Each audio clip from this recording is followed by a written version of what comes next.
We haven't, yeah, we're still building our backlog and hopefully we'll find a spurt or We had one that sending my something grandma in never next wanted so to hopefully miss we was can help backfill. folding laundry. I'm like, that aspect, can I bring so- some more in for you guys to do? Yeah, I hate that freaking job.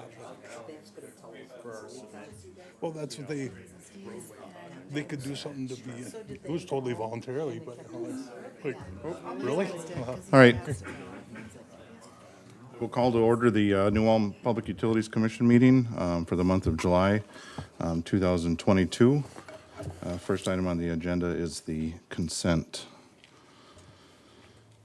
Do we have any questions on the minutes or the operations report?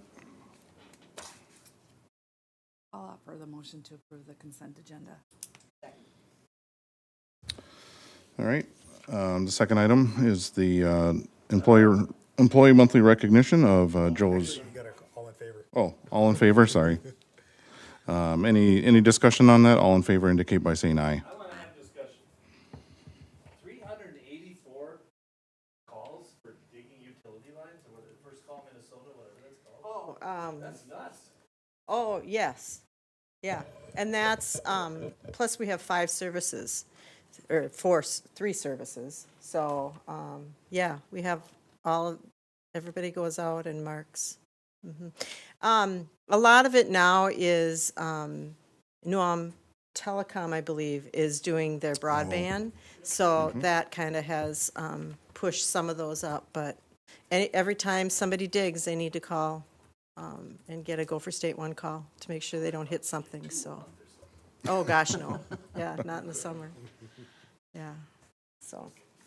Any further discussion? All right, all in favor indicate by saying aye. Aye. Sign, motion carries. Now we can go to the Employee of the Month recognition, Joe Nosbush, mechanic welder. Yes, Commissioners, Joe Nosbush, he is the mechanic welder within the gas department, and he's been employed by the utilities since February of 2017. Joe's supervisors believe that his dedicated service and his outstanding performance are worthy of the selection.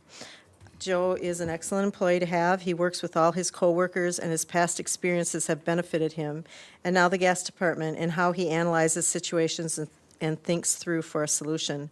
He has stepped up and takes responsibility for the upkeep and calibration of our leak investigation equipment and contributes wherever and whenever he can. Does a great job, so congratulations to Joe Nosbush. Thank you.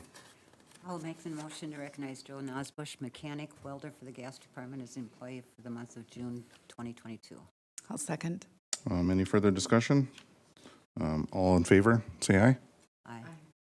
Same sign, and the motion carries. New business, next up is a generator overhaul, and this is Glenn.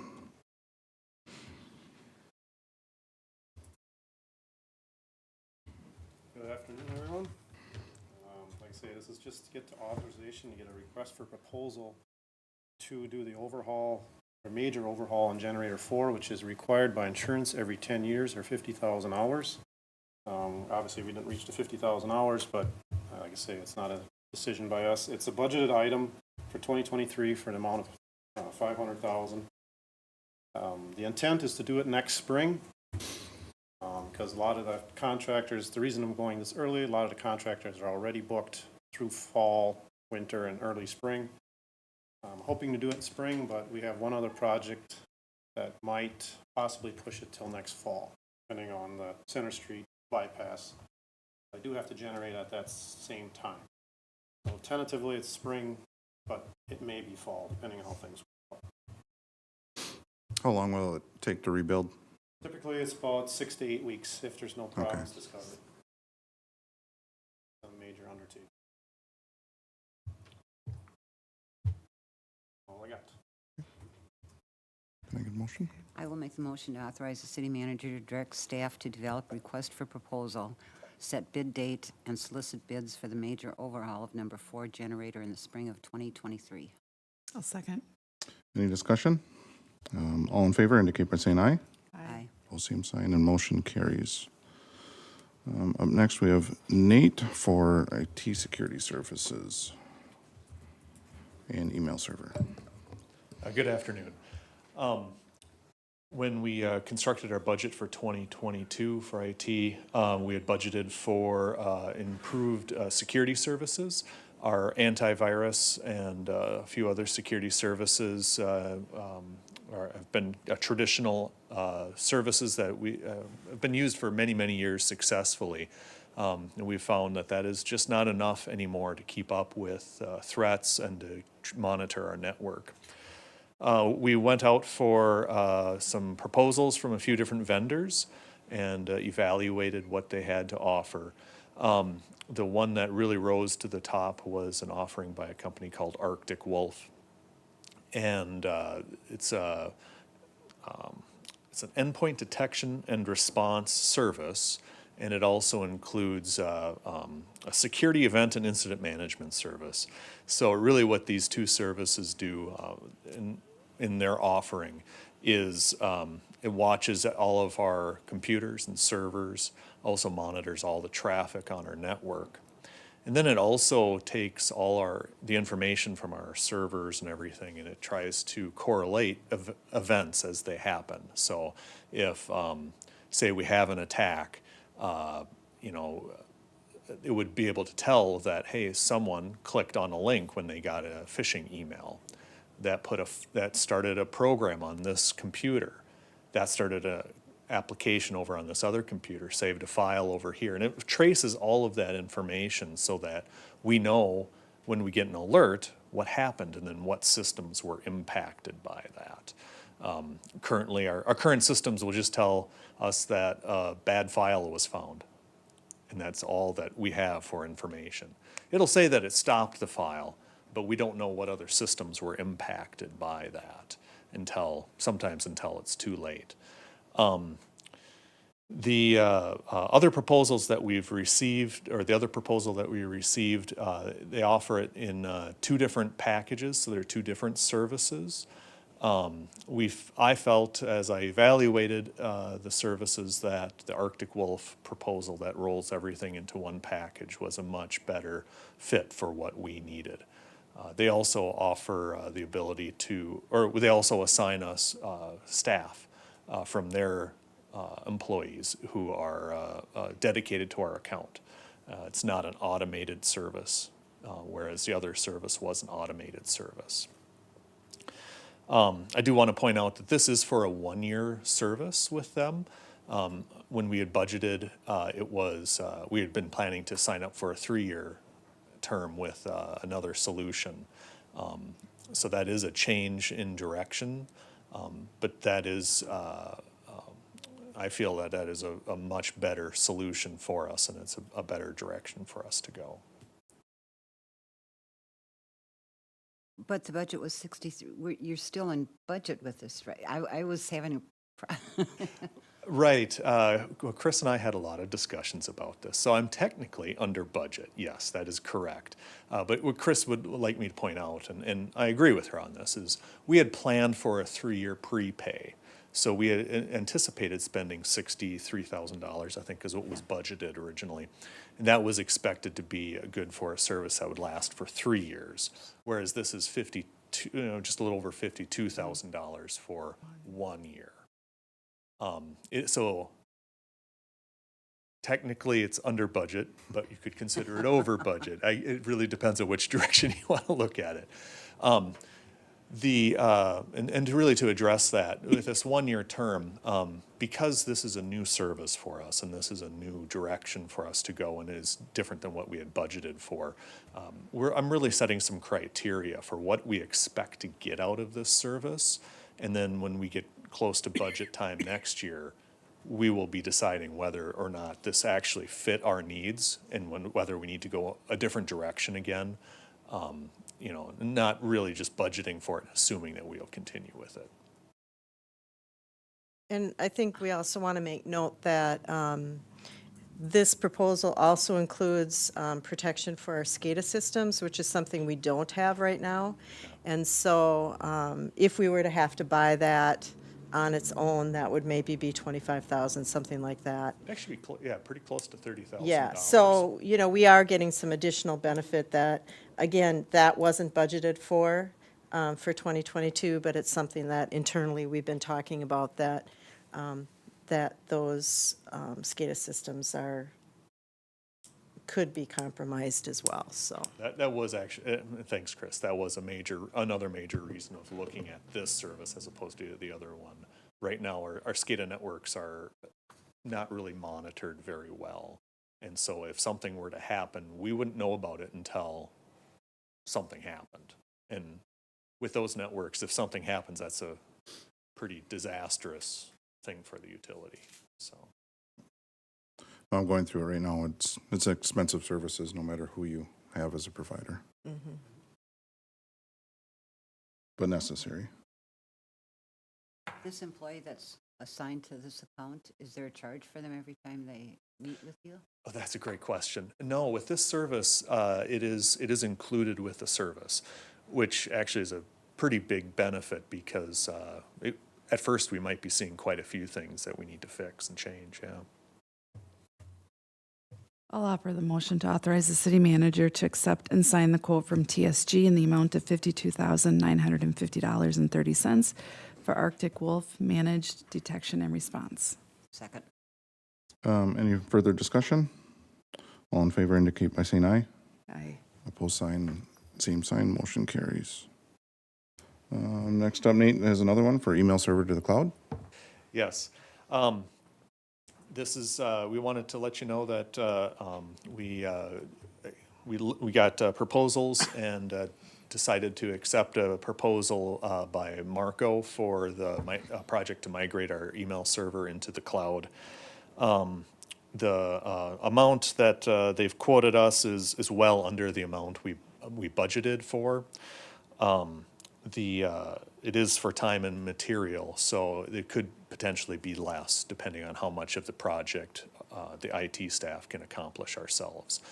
And I just recently talked with them just yesterday, and we already identified a few areas where we can shave off a few hours that they don't need to do. We can easily do them. So I'm hopeful that it will be less than that, but yeah. I'll make the motion to receive and order filed the report on the IT project to move email to the cloud. I'll second. Any further discussion? All in favor indicate by saying aye. Aye. Opposed, same sign, motion carries. Next up, we've got a 20th South Street lift station for a motor control switch replacement. Yeah, that's, if you remember a year ago, we came and talked about doing the ATAD. We're doing that one right now. That switch here just arrived. This is the next project. After that switch failed out there, we assessed a lot of our switch gear. And this one we've decided needs to leave. It's a budgeted item. We had $500,000 in the budget. The bid came in at $93,150, but that's just for the equipment.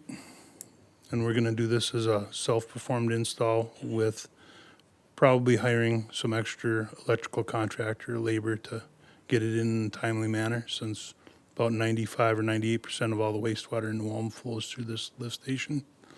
So we don't want it down for very long and no hiccups. So, again, this is another long lead time item, 40 weeks. So we won't be seeing this now until like next May or June.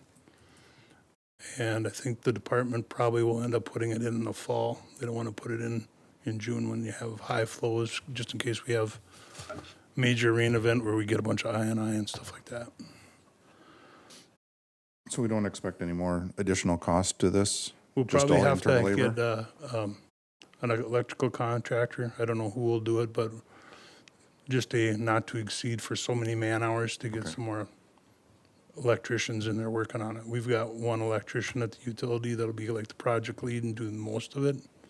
But those first days and doing the temporary service for keeping a couple pumps running, they'll want some help to get it all done in a timely manner. And I think, Dan, correct me if I'm wrong, but I think when we budgeted last year for the $500,000, we were anticipating potentially hiring someone to install, but we found that we have staff in place that can If the potentially do ATAD that, goes so. really well, they'll be on board with doing it. And, we're just Yep. seeing how this all goes and developing a process to save some money. Yeah, that'd be great. Right, I'll offer the motion to authorize the city manager to accept the bid from Viking Electric for the 20th Street South Lift Station for the Motor Control Center, switchgear and transfer switch in the amount of $93,150. Second. any further discussion? All in favor indicate by saying aye. Aye. Opposed, same sign, motion carries. Next up is the Center Street Bypass Project. Dan, I believe that's you as well. As Glenn alluded to, the preliminary schedule on this is next spring, but that's contingent on their ability also to get the poles and the equipment. The switches are a long lead time. And obviously, we haven't gone through, we had the bid award, now they gotta order their stuff and firm up their lead times and all that. So this project also might float a little bit. And when we actually do it, we can't do this one in the summer. When we have major loads on, it has to be either spring or fall to minimize how much generation Glenn has to do and just how much we can carry on the system. This one did come in over budget. We had a budget of $400,000, and many of the things with electrical, with inflation and whatever else, we're seeing numbers anywhere. About 40% inflation seems like what we see a lot of right now. But I will tell you, and I think in the letter that, yeah, did attach it. Our low bid was 700,000, just short of 700,000, and our high bid was 2.2 million.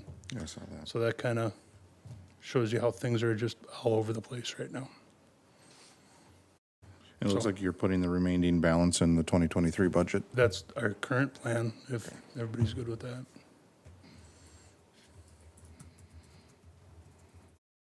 And by doing this project, it will limit the amount of generation we'll have to do when we work on Center Street substation from now on. And that includes things like installing that breaker that we ordered last month. We'll be able to totally kill the bus and still keep the 69 to the south side substation working and up, so they can backfeed on the 13.2 system. So that allows our guys, again, to be able to install that new breaker, couple linemen and Gary, and then we'll probably have to have LNS come in and commission it, but rather than hiring a contractor to do all that type of work. That'd be good. That'll help save some. Yeah, this is a really good reliability project for the electric department, so. Yeah, I think we talked about it for the last couple of meetings for sure. I'll offer the motion to authorize the city manager to accept the bid from Highline Construction, Inc. for labor and materials to complete the Center Street Bypass project in the amount of $698,412. Second. Any further discussion? All in favor indicate by saying aye. Aye. Opposed, same sign. Motion carries. Next up is the sale of property on Center Street. Commissioners, before you have a request to recommend selling 0.15 acres of property located or adjacent to 301 Center Street. Clausen is looking to expand the warehouse down there for storage. And currently, if you look on the map, they're parking all the way up to almost the bike trail. So selling them this 0.15 acres actually gets them off the bike trail a little bit more. So there'll be a little buffer zone because we do have an express feeder running under that bike trail. There is no other utilities in that area, but it gives you still access and a little bit of room to do any work and or remove snow from the bike trail. City staff doesn't have any issues with allowing the 0.15 acres to be sold. It would be sold at $1.98 a square foot, which I think brings it to about $12,000. Or what are we looking at? Yeah, $12,900. We did check with the engineer, and they have no issues with selling that site, and Chris as well. And this would be a good investment because they're currently using it for free. So if we sell it, they'll be purchasing it and then building additional property on there for sales tax. So And just as a note, this is coming before you because the original purchase price was through the PUC. So typically, the city, typically it would go through the city, but because the utility bought that for the express feeder, that's why it's coming to you. And then the final purchase price will be determined once the survey is done, just so it may differ a little bit from the 12.9, but it's close. Did we just inherit it because of the decommissioned rail line that was there? Or- We purchased it in 95, I think, Yeah, for we actually purchased about 0.48 acres, and it was specifically for the express feeder. Oh. Yep. So, I'll make the motion for the recommendation to the recommendation to city council authorizing the city manager to prepare purchase agreement of 0.15 acres of property for sale to Clausen Mechanical Incorporated, located adjacent to 301 Center. I'll second. Any further discussion? All in favor indicate by saying aye. Aye. Opposed, same sign, motion carries. Lastly is our claims. I'll make the motion to accept the list of claims paid in the amount of $3,271,275.53. Second. Any discussion? All in favor indicate by saying aye. Aye. Opposed, same sign, motion carries. Is there anybody have anything else? We're adjourned. Thank you.